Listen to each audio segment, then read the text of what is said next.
Assalamu alaikum warahmatullahi ta'ala wabarakatuh. Come from Market Navigator.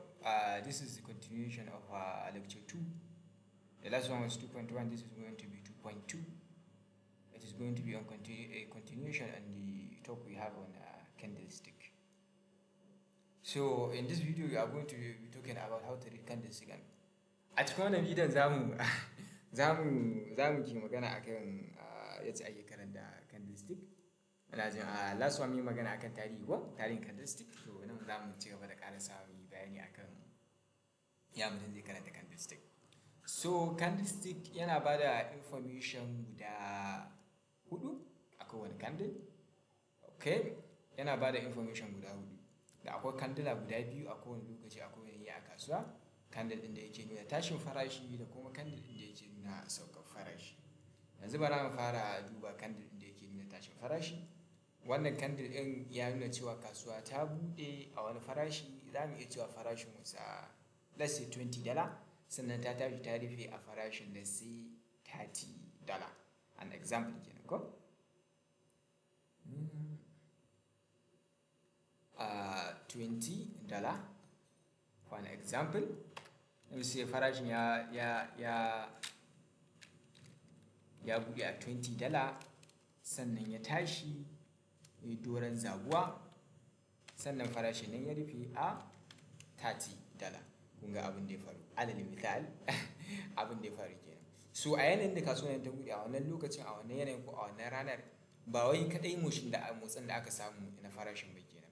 Farashin ya yi ƙoli, ya je can sama, highest ko kuma in ce saman farashin da ya kai a ranar. Let's say mai magana kamar alal misali a ce shinkafa ko shinkafar turawa ce, ina ji kwano da ake sayarwa. A ranar da aka cinikayyar ta, farashin shinkafa a kasuwar na an sayar da ita har ya kai aƙalla ce farashin $40. Nice? To wannan shine yake nuna high point of the farashi, wato kan ainihin ƙolin samanta. Right? The saman da ta yi kenan. So a cikin wannan candle at the same time ya nuna mana menene the lowest point of the farashi. Shine cewa ƙasan da aka sayar da kasuwa a ranar in that day at that wannan time frame and let's say $10. Right? Let's say $10 aka sayar da farashi. Kai kenan nan wajen zamu samu menene a wannan guda biyu, wannan guda uku kenan. Ta nuna mana lowest point wato kan ainihin ƙasan da ta yi, farashi mafi arha da aka sai da ita kenan ko mafi arha da aka sai da ita, sannan kuma ta nuna mana farashi mafi tsada da aka sai da ita. That is what we call a high point. Sannan kuma ta nuna mana a nawa farashi ya bude a kasuwa. Farashi ya bude ne a $20 budewar kasuwa, sannan farashi ya rufe $30. Wannan in a nutshell shine menene tarihin kasuwar shinkafar turawa ranar litinin.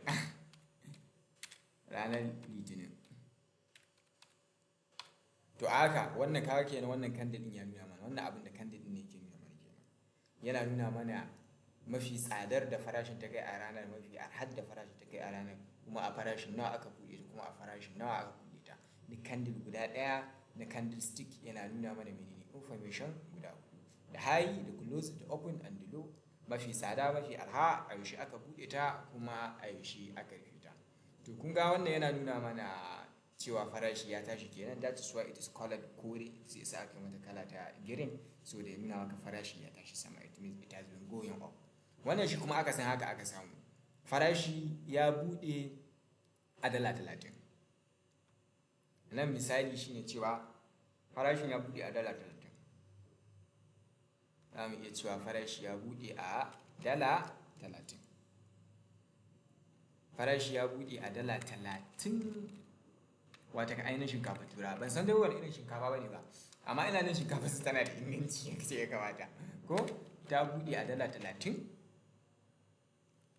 Amma a ranar ba a samu cinikayyawa ko kuma sabon shinkafa ya shigo kasuwa, Allah alam, ba zan mai faru ba, sai farashin ya sauka ya rufe a $20.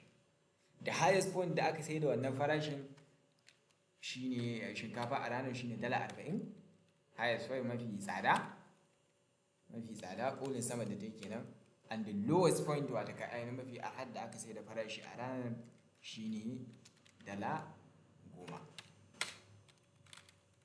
Ko sai sa aka yi mata kala ja wata ka ainihin a nuna farashi ta yi ƙasa a wannan lokacin da aka buɗe kasuwa. Saboda haka kowane candle a ciki yana nuna information guda uku: kolin samanta da kolin ƙasanta da opening da close ɗin shi candle ɗin. To kowane candle ne ake masa kala green and red? A'a, ba kowane candle ne ake masa kala green and red ba. Kawai ana yi ne kai ma kanka za ka iya zaɓen kowane irin candle kake so. It does not matter. It does not matter wani irin candle kake so. Yanzu kawai kamar ni alal misali, yawanci ga chart ɗina, ga yadda nake kallon chart ɗina, na fi amfani da shi a gana white and black. Very much white and black ba shi da daɗin kallo sosai, amma kaga dai yace yake. Amma still ina da templates kala-kala wanda zan iya sakawa. Ina da, let's see, bara mu gani, bara in saka muku a ɗaya platform na MT5. Okay, ana ku gani anan ina da templates, ina da green and red background. Ina da wannan template ɗin. A nan wajen green candle shi ne yake nuna sama, red candle shi ne yake nuna farashi yawa da ƙasa. Dan na shiga ina da wani template ɗin red white background amma wannan yana takura idanu a sai ba na amfani da shi. Ina amfani da silver and blue, wani sa'in yana mun daɗin amfani. Wannan silver blue ɗin shi ne yake nuna waɗuwar farashi, grey ɗin nan na silver ɗin shi ne yake nuna tashiwar farashi. So it does not matter wani irin kala ne, har dai candle yana nuna maka tashin farashi shine bull candle. Idan farashi yana nuna maka saukar farashi, ita ce menene bear candle. Kenan da akwai candle guda biyu, bull and bear candle. Bull and bear candle su ne the two main kind of candles da muke da shi. Muna da bull candle wata ka ainihin wannan koren candle ɗin kenan wannan. Sannan kuma muna da bear candle wata ka ainihin da red candle wanda yake nuna waɗuwar farashi. What is bull and what is bear wani san wani ba san menene bull ko yasa ake kiransa bull or something. Bull, bara mu ga menene misali ne bull cow.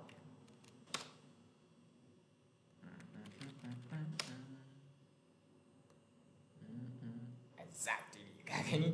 To da yawan lokuta saboda ana amfani da bull irin kamar sani, amma irin kamar damamman san na mai bala'in musul, ba irin wa'inda namu wanda da yawa. Exactly, this kind of buffalo, ka gane ai irin.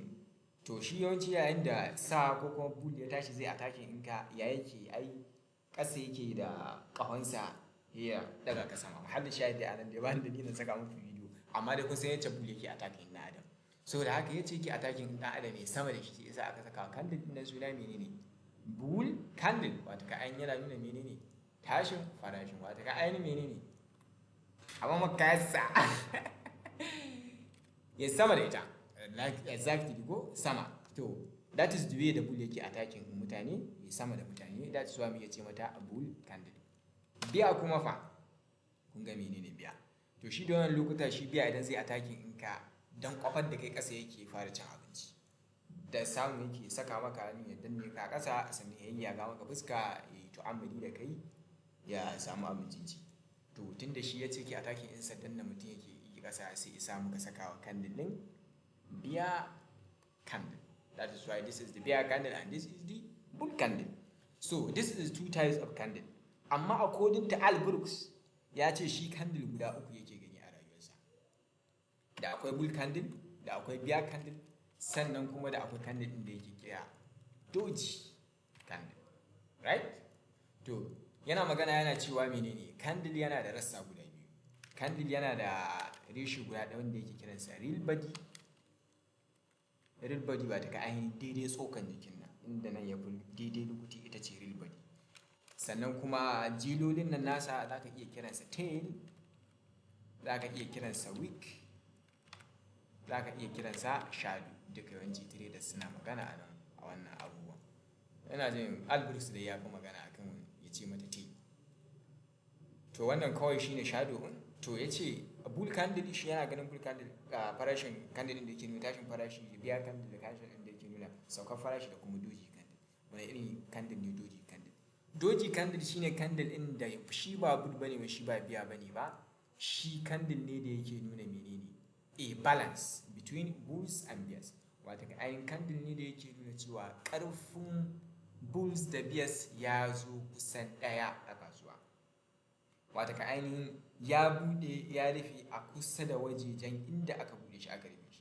Alal misali, idan ina so na ce tarihin farashin kasuwa a doji candle, zan ce alal misali kamar candle ta bude a $30, ta rufe a $31, ko something like that, ko ta rufe a $30, ta rufe a $21.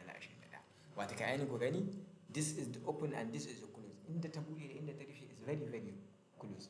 Sai yasa alabu sai ke cewa shi candle guda uku yake gani a rayuwa, da bull candle, da bear candle, da doji candle.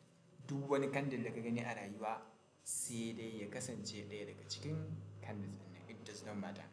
Yanzu kamar alal misali, this is a bull candle, wannan doji candle, doji candle, doji candle, bear candle, bear candle, bear candle, doji candle. It has to be one of them in ji Albert. So shi a wajensa kasuwa takan kasance a yanayi guda biyu ne kadai.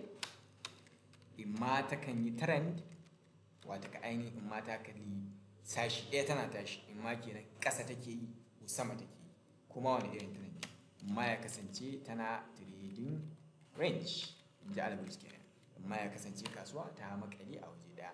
Idan kasuwa ta makale a waje ɗaya a cikin candles, yana magana kenan doji candle kenan. Idan kasuwa ta kasance tana cikin trend, kenan kila ta yi sama, wata ka ainihin bull candle kenan, ko kuma kila ta yi ƙasa, wata ka ainihin bear candle ne. Yana nufin cewa kasuwa tana kasancewa cikin yanayi biyu, trend ko trader range. Wannan gaskiya ne ko market ɗin ka kalla a matsayin ta dabba, ko kuma ka yi fassara zuwa menene candle guda daidai. So da haka next abin da zai magana shine time frame. Time frame, idan kana maganar candle, you have to be talking about time frame. A wani time frame ne, so da kowane candle yakan ɗauki wani lokaci ne kafin a rufe shi. Wannan candle ɗin da muke kalla, candle ɗin 1 minute time frame ne a Ethereum USDT currency pair. Wata ka ainihin kowane candle ya ɗauki tsawon minti ɗaya ne kafin a rufe shi. Wata ka ainihin kowane candle yana nuna cikakken tarihin minti ɗaya. Wata ka ainihin a cikin mintin nan da ya wuce, yanzu karfe 2:17 muna cikin wannan candle ɗin kenan. Wannan candle ɗin karfe 2:16 kenan. A cikin wannan candle ɗin abin da ya faru kenan, ga inda ta bude, ga inda ta rufe, ga kolin arad da ta yi a wannan mintin, ga kolin tsarin da ta yi a wannan mintin. Kun ga a gaban ku wannan candle ɗin ya bude.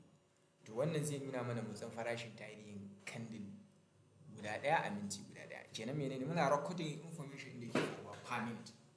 To za ka iya zaɓin wani time frame kake bukata. Za ka iya cewa kai 1 hour kake so, ya ka iya zaɓa ka ce kai daily kake so, aka iya zaɓa ka ce kai 6 hour kake so. Har dai platform ɗin da kake amfani da shi suna ba da wannan damar ka zaɓi wannan time frame ɗin. Sah, kuma da yawan platform suna bayarwa daga 1 minute zuwa 5 minutes zuwa 15 minutes zuwa 30 minutes. Idan ka zaɓa ka ce kawai kai kana buƙatar candle ɗin da yake nuna information ne a cikin daily, it means kana so ka ce a cikin awa 24 litinin ɗin da ya gabata, kana so ka ga inda farashi ya buɗe da inda farashi ya rufe, da kolin tsadar da ta yi da kolin tsadar arhar da ta yi. Na kowane candle ɗin ka zaɓi daily chart zai ci nuna maka wannan. Nan bara mu bari candle ɗin ya rufe. Yawwa, kun ga yace yake kenan, haka candle yake akwa. Yanzu bara mu zaɓi candle guda ɗaya, kun ga nan wajen bara mu zaɓi daily candle time frames. Kun ga mun zaɓi daily, kun ga nan wajen yana nuna mana kenan duka candle guda ɗaya isa daily candle. Wannan daily candle ne. Wannan shine candle ɗin da ya faru jiya. Wannan shine candle ɗin da ya faru jiya. Idan muna so mu ga 5 minute candles ne time frame, so muke mu ga labarin abin da ya faru, let's see a duk bayan awa ɗaya. Duk bayan awa ɗaya. Wannan shi awa ɗaya abin da ya faru duk bayan awa ɗaya. Right? It is indeed beautiful. Right? It means every hour. Last hour din shine wannan awan minti awa ta karfe 1 ko abin da ya faru kenan. Doji candle aka samu ko? Next one abin da aka samu wannan bull bar ce. wannan shi za ta kasance doji candle ce ko bul ba ko biya ba, wannan za ta kasance doji candle ce ko bul ba. Idan kana so ka tabbatar da candle ya kasance doji ne ko biya ba kaɗai za ka fassara shi bane ba da abin da ya auku a karan kansa, za ka fassara shi ne da abin da ke faruwa a tattare da kasuwan duka. Na haka wannan doji candle, wannan bull candle, wannan biya candle. Ko ba za saka mana candle da nasa za ku jin daɗin kalla templates wanda wani template a nan. So in general shine wannan bulls and bear candles kun gana a BTC ko a jan candle yana nuna waɗo farashi, green candle yana nuna tashi farashi. Wannan candle ne a 45 minutes wata ka ainihin duk bayan minti 45 candle da yake cika ake ba da cikamakin tarihin abin da ya faru a wannan candle. So in general haka ake karanta candle, haka ake karanta candle. So da haka ina jin next thing da zamu yi shine cewa Steve Nyson ya a cikin littafinsa a last video mun magana a cikin littafinsa ya bada candlestick patterns ko da yawa candlestick patterns. Alal misali ga sunan su doji maribazu bullish harami pattern dragonfly da sauransu, duka wa'annan candlestick patterns ne da ake amfani da su a yau da gobe a kasuwa. Amma Albrecht so da baya san irin wannan fassarorin da ake wa candle, so da mutane sukan bi kawai su haddace abu ba su san me ma'anarsa ko babu ruwansu da inda ya faru. Wannan is very very bad for ilimin neman kasuwa, so da kawai haddace candle ake yi da kowa ya samu kuɗi, har dai haka ne ke samu da mutane kuɗi, sai isa ya ciccire duka wa'annan sunayen. Kamar Steve Nyson da akwai candle da yake kira reversal patterns da continuation patterns, wanda irin kamar su bullish harami patterns su duka wa'annan abubuwan. To shi idan ya zo Albrecht kawai magana da yake musu candle ɗaya mai juya tafiya, ya jimla da ya ce duka doji ne, cross hammer ne, shooting star ne ko menene, candle ɗaya mai juya tafiya. Idan candle biyu ne masu alamun juya tafiya zai ce maka two bar reversal, wata ka ainihin candle biyu masu juya tafiya. To haka abin nasu yake.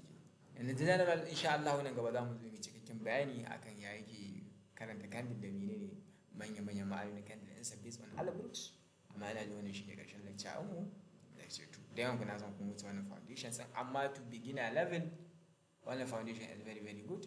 Na ji ma kamar da akwai wani bidiyo da na taɓa yi a karanta candle ba a cikin bayan na tura muku wannan bidiyon zan tura shi. Ina da shi ne ƙarshen lecture mu na biyu. Bisalam, sai an jima a cikin zamani a lecture